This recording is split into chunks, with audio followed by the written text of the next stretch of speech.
कहानी शुरू होती है एक फुटबॉल स्टेडियम में, जहां निक्की और जेस एक फुटबॉल मैच देख रहे होते हैं।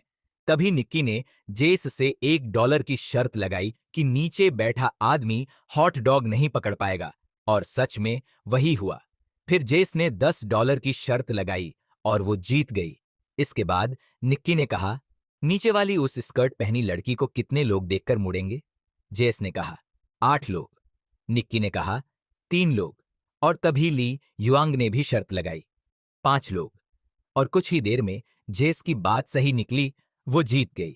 ली युआंग एक बहुत बड़ा जुआरी था। वो अक्सर नए लोगों के साथ अजीबो गरीब शर्तें लगाता था, मानो यही उसकी सबसे बुरी और पसंदीदा आदत थी।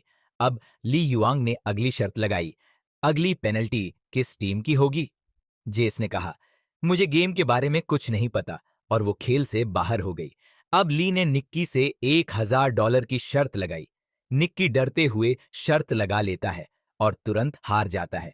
फिर ली ने $5000 की शर्त लगाई। देखते हैं वो पास करेगा या दौड़ेगा। ली ने कहा, वो दौड़ेगा, और ली फिर जीत गया। अब निक्की की ईगो पर लग गई थी। वो और जेस उठकर जाने लगे, मगर तभी ली बोला, तुम हार नहीं सकते, मुझे और खेलना है। निक्की कुछ सोचकर मान गया। अब शर्त $10,000 की थी। फाउल होते ही निक्की फिर हार गया। जेस ने निक्की को समझाते हुए वहां से ले जाने की कोशिश की, पर निक्की की ईगो को चोट लग चुकी थी। वो वापस जाकर ली से $50,000 की शर्त लगा देता है। जेस उसे बहुत समझाती है, चलो अब बहुत हुआ। लेकिन निक्की को अपनी हार बर्दाश्त नहीं थी। इस बार भी निक्की हार गया और उसे बड़ा झटका लगा। अपने गुस्से और अहंकार में निक्की ने ली से $10 लाख की शर्त लगा दी। ली मुस्कुराते हुए बोला, तुम्हारे पास इतना पैसा नहीं होगा। निक्की ने गुस्से में नोटों की गड्डी टेबल पर पटक दी। जेस ने उसे रोकने की कोशिश की, पर निक्की नहीं रुका। निक्की ने शर्त लगाई, वो नहीं पकड़ेगा, और देखते ही देखते वो फिर हार गया। जेस ने गुस्से में पैसों का बैग उठाया और कहा, चलो यहां से, अभी चलो। निक्की गुस्से में था। उसने अपने सारे पैसे, करीब $1.1 मिलियन ऑल इन कर दिए और बोला, जिसके कार्ड बड़े पैसे उसके। कार्ड उठाए गए। ली के पास 5 ऑफ स्पेड्स, निक्की के पास 3 ऑफ स्पेड्स, और निक्की $1.1 मिलियन हार गया। हार से अगबबूला होकर निक्की बोला, डबल करें? ली ने कहा, हाँ। निक्की ने कहा, ग्राउंड पर कोई एक प्लेयर चुनो, मैं उसका नंबर बताऊंगा। ली को थोड़ी देर के लिए शक हुआ। निक्की बोला, खेल को और मजेदार बनाते हैं, प्लेयर तुम चुनोगे और नंबर जेस। ली हंसते हुए बोला, तुम पूरी तरह पागल हो, लेकिन मुझे मंजूर है। जेस गुस्से में निक्की से झगड़ने लगी, मुझे इन सब में मत घसीटो, तुम अपने पैसे भी हार गए और मेरे भी। पर निक्की शांत स्वर में बोला, तुम बस एक नंबर चुनो। जेस ने दूरबीन उठाई और मैदान की ओर देखा। वो घबरा रही थी। उसकी नजर उसके एक दोस्त फरहाद पर पड़ी। वो समझ गई कि कुछ गड़बड़ है, लेकिन उस पल उसने बस नंबर चुना, 50-5। ली चिल्लाया, ये नामुमकिन है, मुझे यकीन नहीं होता, तुमने ये कैसे किया? तुम सही हो। और 2 बड़े पैसों के बैग के साथ निक्की और जेस वहां से निकल गए। कार में बैठते ही जेस ने पूछा, तुमने ये कैसे किया? निक्की ने मुस्कुराते हुए समझाया, ली युआंग एक बहुत बड़ा जुआरी है। हमने उसके अवचेतन मन में 55 नंबर बिठा दिया था। जिंदगी के हर कोने में वो नंबर था। होटल की लॉबी में, पोस्टर्स पर, विज्ञापनों में, यहां तक कि रास्ते में जब भी वो खिड़की से बाहर देखता, कहीं ना कहीं 55 दिखता। उसने इस पर ध्यान नहीं दिया, लेकिन उसका दिमाग इसे दर्ज कर रहा था। जब उसने दूरबीन उठाई तो उसने एक जाना पहचाना चेहरा देखा, फरहाद, और उसने वही नंबर चुना। मैंने तुम्हें कुछ नहीं बताया ताकि तुम्हारी एक्सप्रेशंस असली रहें। इसे हम कहते हैं लिटिल ब्लाइंड माउस। अचानक निक्की गंभीर हो गया। उसने कहा, तुमने अच्छा काम किया। उसने जेस को उसका हिस्सा दिया और कार से उतर गया। जेस टूट चुकी थी, क्योंकि उसे निक्की से प्यार हो गया था। लेकिन निक्की का एक सिद्धांत था, चोरी में कोई भावनाएं नहीं होती।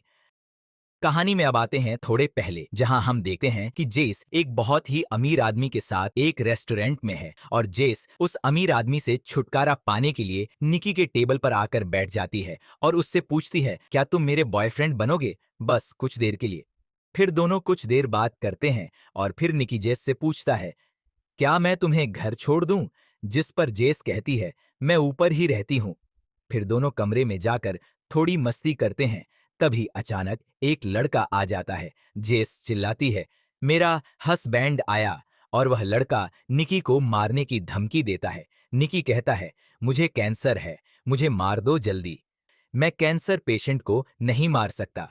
इस पर निकी कहता है, तुम दोनों अच्छी एक्टिंग नहीं करते। जिस पर जेस समझ जाती है कि वे पकड़े गए। निकी उन दोनों को अनाड़ी कहकर वहां से चला जाता है।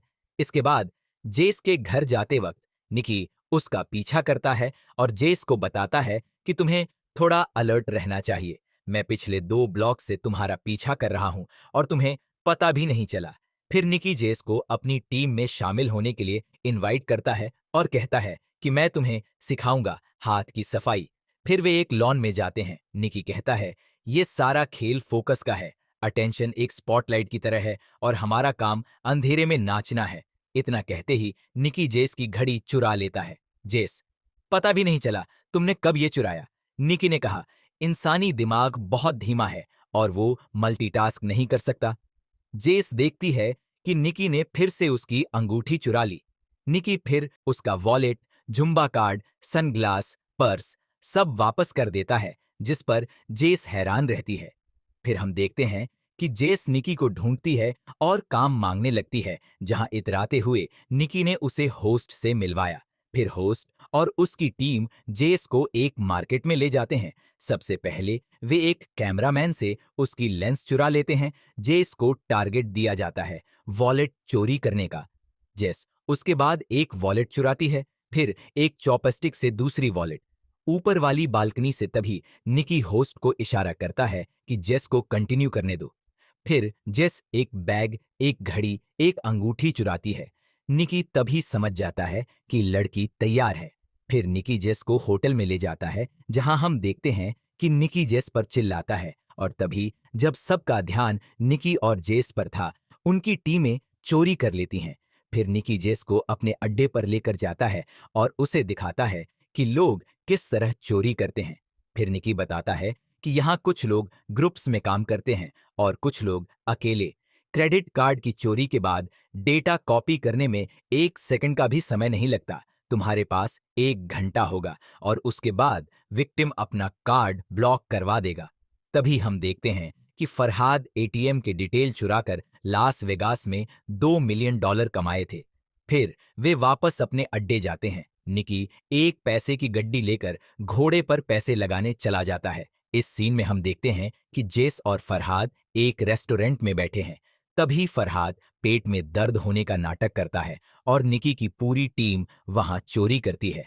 फिर एम्बुलेंस में फरहाद को ले जाते वक्त जेस पूछती है, वो पुलिस वाला मुझे क्यों छू रहा था? तो निकी कहता है, वो असली था। जेस, एक रोती हुई लड़की पर कौन ट्राई मारता है? निकी, शायद इसलिए क्योंकि इस ड्रेस में तुम कमाल की लग रही हो। फरहाद, तुम दोनों मुझ पर सोते क्यों नहीं, बेड समझकर? फिर निकी अपने अड्डे पर सबको बताता है कि सारे रिकॉर्ड टूट गए। हमने $1.2 बिलियन, लगभग 7,500 करोड़ कमाए। फिर सब लोगों ने पार्टी की और घर चले गए। जाते वक्त होस्ट ने निकी को 1 पैसे का बैग दिया और कहा कि इससे जुआ मत खेलना।